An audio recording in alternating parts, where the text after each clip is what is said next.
Welcome to the Garden of Glory. Today's Bible reading is from Romans chapter 8, verses 18 to 39. This powerful passage reminds us that no matter our suffering, nothing can separate us from the love of God. Let's listen to the reading in Konkani, followed by a reflection.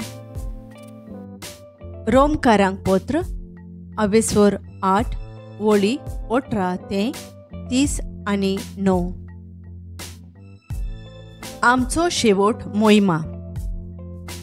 ह्या काळाचे coast दोग्ध आणि देव आमकां उगडापी करतलो ती मोहिमा हांचे भितर कसलीच सोर जायना अशें म्हाका दिसता.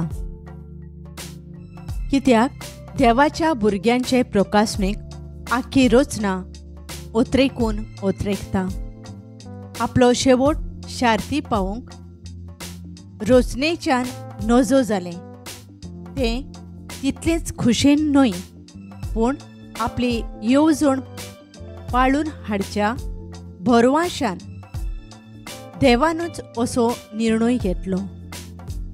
हो तो भरवसो आपल्या भुरग्यांच्या मोहिमेभरीत स्वाधीनपणांत रचनेक वांटो दिवचे पासत खुद देव तिका कुसडेपणाच्या गुलामपणांतली सोडून स्वतंत्र करतलो. आख्खी रचना बाळोंतराचे वळवळे अजून पर्यंत भोगता म्हूण आमी जाणो. आनी फकत रचना न्हय, बोगोर आमी आमचेच भितर पिरगोन आसाव. कित्याक देवान आपलो आत्मो प्रथम फळ म्हूण आमकां दिला आनी देखून तो आमकां संपूर्णयेन आपली भुरगीं करतलो. म्हणजे आमच्या कुडींक सुटका दितलो त्या दिसाची वाट आमी पळोवन आसाव. कित्याक म्हणल्यार भरवशान आमकां तारण मेळ्ळां. रावतां तें दिश्टी पडलोलें जाल्यार तातूंत भरवसो ना, तर दिश्टी पडटा ताचो कोण आनीक भरवसो धरता.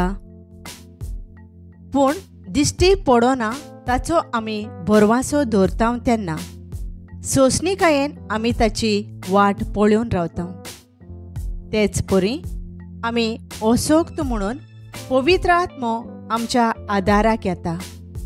फावो ते भाशेन कितें मागचें तें आमी नकळो, देखून उतरांनी उच्चारूंक जायना तसले हास्कार सुस्कार सोडून आत्मो आमचे खातीर आपुणूच विनोती करता. देव काळजां तपासून वळखता आनी पवित्र आत्म्याची आशा कोण ती तो बरें जाणो. कित्याक देवाचेच खुशे प्रमाणे पवित्र केल्ल्या पासत तो विनवणी करता. आपले मोहिमेची भागीदारां जावंक देवान आमकां आपयल्यांत.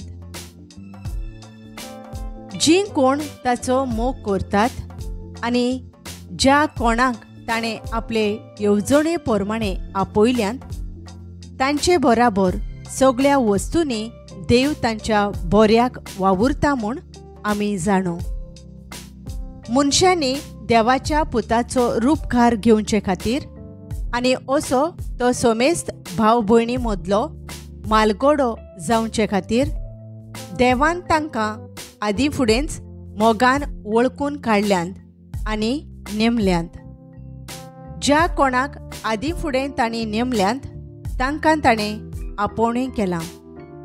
ज्या कोणाक ताणें आपोवणें केलां तांकां ताणें आपणाक मानवलोलीं केल्यांत. ज्या कोणाक ताणें आपणाक मानवलोलीं केल्यांत तांकां ताणें मोहिमेवंतूय केल्यांत. देवाच्या जैतिवंत मोगाची स्तुती. हें सगळें दोळ्या मुखार दवरून आतां आमी कितें म्हणचें? देव जर आमचे वाटेन आसा, आमचेर आड कोण आसत? आपल्या खाशा पुताक लेगून देवान वाटावंक ना, पूण आमा सोमेस्तां पासत ताका दिलो म्हणटोच ताचे बराबर कसो तो आमकां सगोट फुंक्या दिवचो ना? देवान विंचून काडल्यांत तांचो कोण गुन्यांव करतलो? ती आतां गुन्यांवां मेकळीं म्हूण खुद देव निर्णय दिता न्हय? तर खास्तीचें फर्मोण मारतलो कोण? जेजू क्रिस्त आमचे खातीर मेलो न्हय? इतलेंच न्हय, तो पुनर्जिवन जालो आनी आतां तो देवाच्या उजव्या हाताक बसला आनी देवा मुखार आमचे खातीर विनोती करता न्हय? म्हणटच क्रिस्ताच्या मोगाथावन कोण आमकां तोडून काडीत? उपोद्रे तोडून काडतले, अडचणी ओ दुमाळो बी, भूक आनी विंगळेपण, संकोश्ट ओ तरवार बी, अशें तर पवित्र पुस्तकार बरयल्लें आसा. तुजेच पासत आमकां दीसभर वळवळावन मारतात, मारूंक तयार केल्ल्या शेळयां उरी आमकां लेखतात. पूण आमचो मोग केला ताका लागून ह्या सर घोडितांनी आमी भारी जैतिवंत. खरेंच जेजू क्रिस्ता आमच्या सोम्या उदेशी देवाचो मोग आमी अनुभवूंक पावल्या. तर आतां तुका जाय तें धर, मरण ओ जिवीत, देवदूत ओ अंतराळावेल्यो शक्ती आनी पदव्यो, संवसारांत आतां घडटा आनी फुडाराक घडोवन येत तितलेंय, पृथ्वी वयर ओ पृथ्वी पोंदाक आसा तें सगोट, हांतल्या कोणाच्यान ओ कित्याच्यानूच ह्या देवाच्या मोगा कडसून आमकां तोडून काडूंक कशीच भाशेन जावचें ना, हाचो म्हाका दुबावूच ना. These verses give hope. Paul says that the sufferings we go through now are nothing compared to the glory that will be revealed. And more than that, he reminds us that nothing can ever separate us from God's love, not trouble or fear or even death. God is always with us, and His love never leaves us. Whatever we are going through, we are more than conquerors through Christ. Let us pray. Heavenly Father, thank you for reminding us that your love is constant and unshakable. When we feel weak, help us remember we are never alone. Strengthen our hearts with hope and surround us with your presence. In Jesus' name we pray. Amen. Thank you for joining us on the Garden of Glory. If this message blessed you, please like, share and subscribe. Dear Baren Koro.